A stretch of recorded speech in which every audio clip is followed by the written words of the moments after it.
संसद के मानसून सत्र के 9वें दिन आज राज्यसभा में विपक्ष के हंगामे के चलते कार्रवाई पहले 12 बजे फिर 2 बजे के लिए स्थगित कर दी गई है। उपसभापति हरिवंश ने बताया कि सत्र में सदस्यों के 120 प्रश्नों को लेने का मौका था, लेकिन विपक्ष के हंगामे के कारण सदन का 30 घंटे से ज्यादा का समय व्यर्थ हो गया।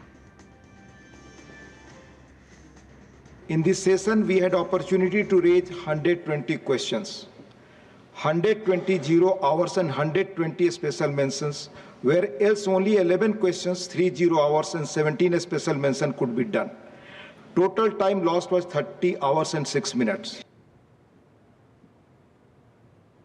संसद के मानसून सत्र के 9वें दिन आज एक बार फिर लोकसभा में प्रश्नकाल सुचारू रूप से नहीं चल सका। विपक्ष के हंगामे के चलते लोकसभा की कार्रवाई 2 बजे तक के लिए स्थगित कर दी गई। लोकसभा अध्यक्ष ओम बिरला ने विपक्ष से शांति बनाए रखने और सदन की कार्रवाई चलने देने का आग्रह किया। ओम बिरला ने कहा कि आपके मतदाता आपका ये व्यवहार देख रहे हैं। आप प्रश्नकाल जैसे महत्वपूर्ण विषय पर चर्चा नहीं करना चाहते, आप शून्यकाल में अपने क्षेत्र की समस्याओं को नहीं उठाना चाहते। माननीय सदस्य, मैं पूरा आग्रह कर रहा हूं, अगर तख्तियां लेकर आएंगे तो सदन की कार्रवाई नहीं चलेगी। आप सदन को नियोजित तरीके से बाधित करना चाहते हैं, प्रश्नकाल जैसे विषय पर चर्चा नहीं करना चाहते। माननीय सदस्य, फिर मैं आग्रह कर रहा हूं, आप अपनी अपनी सीट पर जाइए। आपको इसलिए भेजा है, जनता ने चुनकर, नारेबाजी के लिए भेजा है, तख्तियों के लिए भेजा आपको। ये सदन चर्चा संवाद के लिए है। जनता के विचारों, उनकी अपेक्षाओं, आकांक्षाओं को व्यक्त करने के लिए आपका ये तरीका उचित नहीं है। आप लाखों लोगों से चुनकर आते हैं, अपने कार्य व्यवहार को, आचरण को ठीक करिए। दुनिया देख रही है आपको, आपके मतदाता आपको देख रहे हैं। फिर मैं आग्रह कर रहा हूं, आप अपनी अपनी सीट पर बैठे, तख्तियां हटाएं। सदन की कार्रवाई आज 2 बजे तक के लिए स्थगित की जाती है। और मानसून सत्र के 9वें दिन संसद में श्रीहरिकोटा के सतीश धवन अंतरिक्ष केंद्र से निसार के सफल प्रक्षेपण के लिए इसरो को बधाई दी गई। लोकसभा अध्यक्ष ओम बिरला ने कहा कि इस उपलब्धि को हासिल करने में योगदान देने वाले भारतीय वैज्ञानिकों पर हमें गर्व है।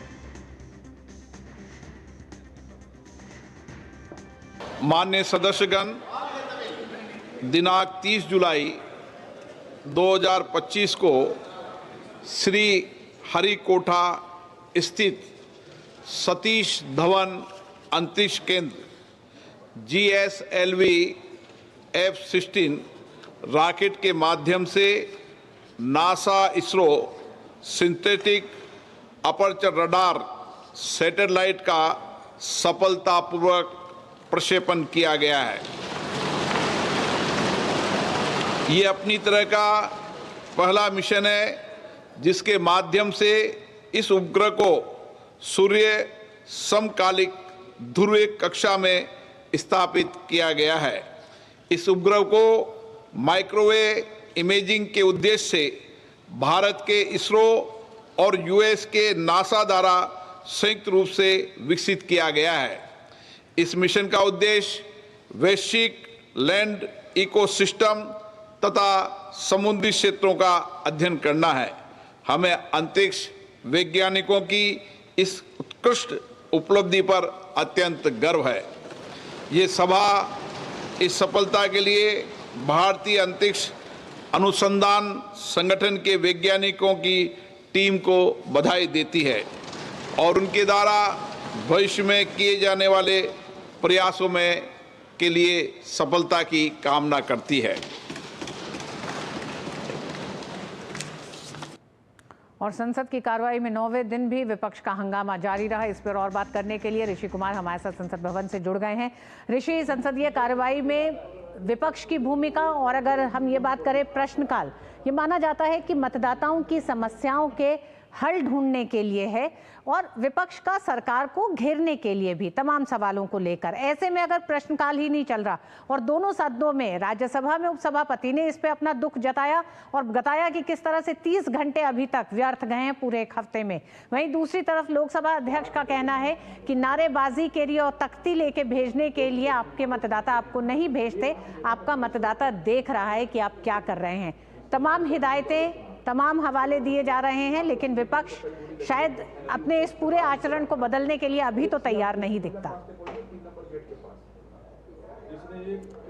बिल्कुल ऋतु, जिस तरीके से आज के घटनाक्रम को देखें तो दोनों सदनों में जो शोर शराबा और हंगामा हुआ और उसके बाद चेयर की तरफ से उनको बार बार आग्रह किया गया कि आप हंगामा न करें। यहाँ तक बताया गया कि प्रश्नकाल आपके लिए ही है, शून्यकाल में भी आप अपने सभी मुद्दे उठा सकते हैं। ये भी विपक्ष के पास एक विशेष अधिकार होता है, जो कि किसी भी समसाय में मुद्दे को उठाने के लिए शून्यकाल के दौरान वो स्वतंत्र होते हैं। लेकिन इन दोनों अवसरों को मुझे लगता है विपक्ष उठाना नहीं चाहता, लेना नहीं चाहता, और इसको लेकर दोनों ही सदनों में जो चेयर हैं उनकी तरफ से उन्हें आगाह भी किया गया और उनसे आग्रह भी किया गया। इन दोनों ही प्रक्रियाओं में पहले तो ये कहा गया कि आप सदन चलने दें, और अगर नहीं चलने दे रहे हैं तो आप ये जान लें कि आप कितना बड़ा नुकसान न सिर्फ अपना बल्कि पूरे देश का कर रहे हैं। उन्होंने जिस तरीके से राज्यसभा के आंकड़ों के हिसाब से बताया कि कितने प्रश्न, करीब 120 प्रश्न अब तक पूछे जा सकते थे और कई घंटे जो है शून्यकाल में चर्चा हो सकती थी, वो नहीं हो पाई, और कुल मिलाकर करीब 30 घंटे से अधिक का जो समय बर्बाद हुआ है उसका अगर हम आर्थिक रूप से विश्लेषण करें तो करोड़ों रुपए इस पर खर्च हो चुके हैं। हम जानते हैं कि संसद को चलाने में प्रति मिनट 2.5 लाख रुपए का खर्च आता है। तो बहुत सारी बातें हैं, बहुत सारे आंकड़े हैं, लेकिन मुझे लगता है विपक्ष इन सब से इतर अपने ही मुद्दों को तरजीह देकर सिर्फ और सिर्फ हंगामा और शोर शराबा कर रहा है। हालांकि विपक्ष के सांसदों से हमारी बात हुई तो उनका कहना है कि वो बोलना चाहते हैं, लेकिन बोलने के लिए तो सदन चलना चाहिए, और चलना चाहिए तो शोर शराबा नहीं होना चाहिए। तो वो किस तरीके से बोलना चाहते हैं, उनका तर्क क्या है, ये कहना बड़ा मुश्किल है। लेकिन इतना ज़रूर है कि आज दोनों ही सदनों में कामकाज प्रभावित हुआ है। दोपहर 2 बजे के बाद जो स्थिति बनती है वो भी देखना होगा, क्योंकि अभी तक जो विपक्ष का जो रुख है वो यथावत बना हुआ है। हालांकि हमने देखा है कि पिछले 2 दिन जो लगातार चर्चा हुई ऑपरेशन सिंदूर पर, जो 16-16 घंटे की चर्चा हुई, वो अभूतपूर्व चर्चा रही। सभी सदस्यों ने उसमें भाग लिया। उसके लिए चेयर ने पिछले शुक्रवार में ये कोशिश की थी कि सभी नेताओं के साथ बैठकर मंत्रणा की थी कि आप ऑपरेशन सिंदूर पर चर्चा चाहते हैं तो इस चर्चा को किस तरीके से सफल होने दिया जाए।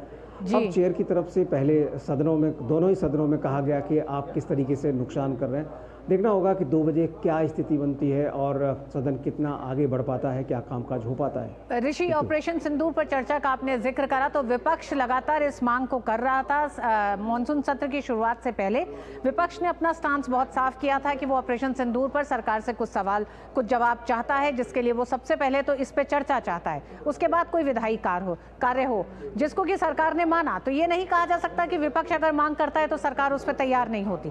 लेकिन अब आखिर क्या विपक्ष की ऐसी मांग है जिसे लेकर गतिरोध लगातार जारी है और सरकार उस गतिरोध को खत्म भी नहीं कर पा रही है? देखिए, सबसे जो बड़ी बात है, विपक्ष ने सबसे पहले दिन जो मांग रखी थी ऑपरेशन सिंदूर पर चर्चा की, उसको उसी दिन सरकार ने मान लिया और उसके लिए समय मुकर्रर कर दिया गया। अब जब चर्चा की बात की तो कहा गया कि प्रधानमंत्री होने चाहिए। प्रधानमंत्री उस समय विदेश में थे, तो ये तय हुआ कि अगले सोमवार से चर्चा होगी। लेकिन सोमवार से लेकर अगले सोमवार यानी मंगलवार से शुक्रवार तक सदन नहीं चलने दिया गया, कामकाज प्रभावित हुआ, वही शोर शराबा और हंगामा किया गया। उसके बाद जब 2 दिन चर्चा हो गई, उसके बाद फिर वही बात कि सिर्फ और सिर्फ उन्हें SIR जो बिहार में जो प्रोसेस चल रहा है उस पर उन्हें चर्चा चाहिए। सरकार का साफ कहना है, चेयर का भी साफ कहना है कि चुनाव आयोग एक संवैधानिक संस्था है और किसी भी संवैधानिक संस्था के कार्यों में दखल नहीं दिया जा सकता।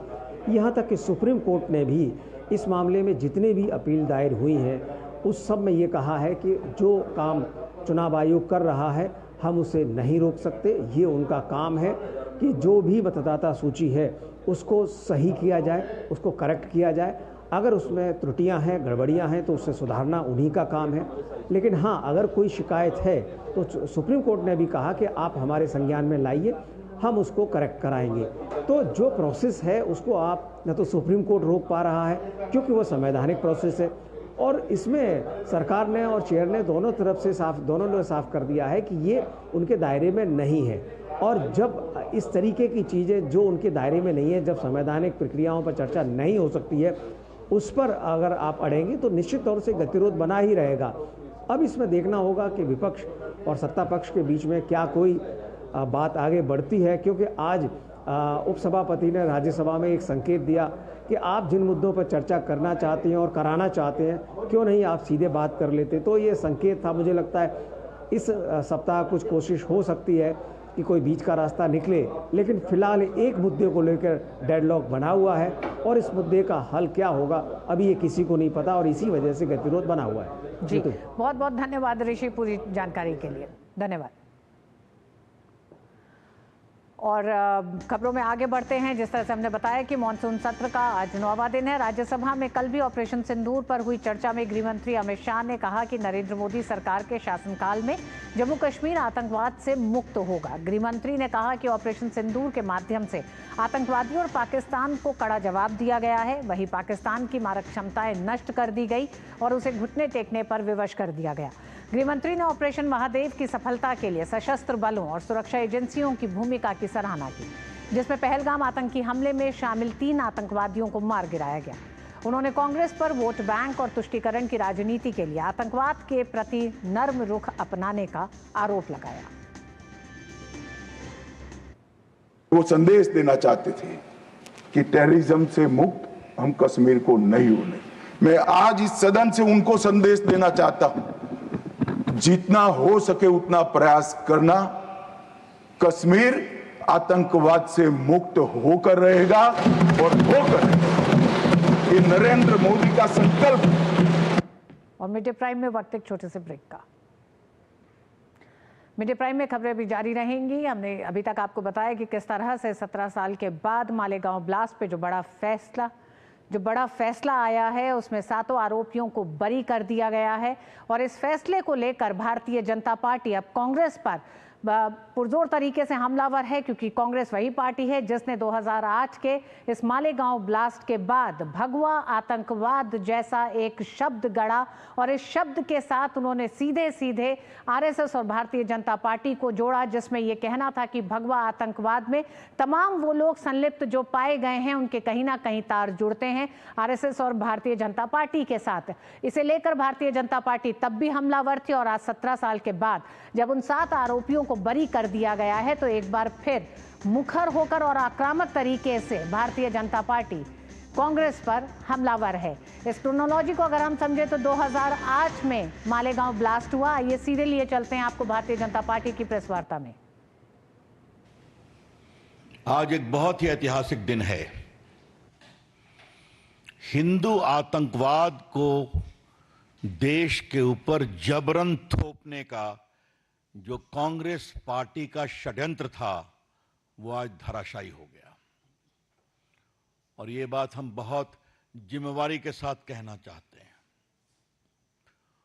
मालेगांव ब्लास्ट मामले में जो कोर्ट का फैसला आया है, उस पूरे में स्पष्ट रूप से कहा गया है, जो बातें अभी तक आई हैं, कि किसी भी एक्यूज के खिलाफ कोई पर्याप्त सबूत नहीं